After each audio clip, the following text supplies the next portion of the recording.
Today, we'll be diving into a popular coding problem, adding two numbers represented as linked lists. We'll explore a Java solution and provide a thorough explanation of the code. The problem we're tackling today involves adding two numbers that are represented as linked lists.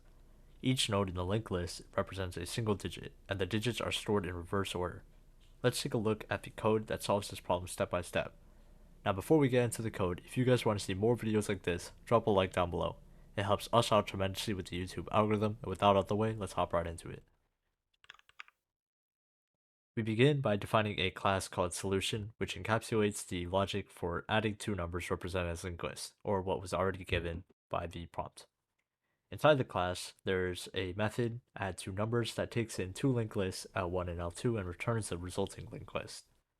Now, to handle the creation of the resulting linked list, we create a dummy head node and initialize a tail pointer to it. This dummy head will help us simplify the insertion process. We also declare an integer variable called carry to keep track of any carryover that may occur during addition. The core of the algorithm is within the while loop. It continues until both linked lists are fully traversed and that there is no remaining carryover. Within each iteration of the loop, we extract the digits from the current nodes of L1 and L2 respectively. If either list has been fully traversed, we assign a value of 0 to the corresponding digit. We then compute the sum of the two digits along with the carryover from the previous iteration.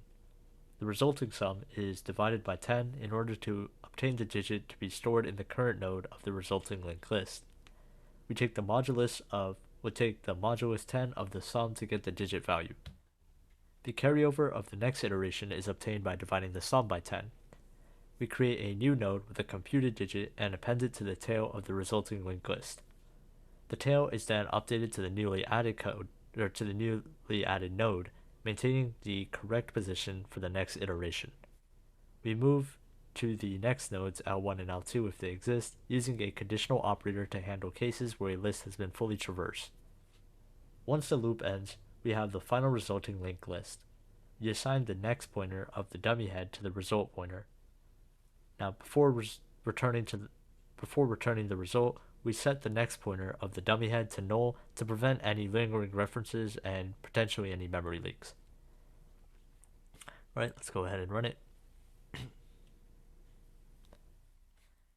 Alright, so that's going to be it for this video. If you guys enjoyed or found it helpful, drop a like down below. Drop a comment if you have any questions, subscribe for more, and we'll catch you in the next one.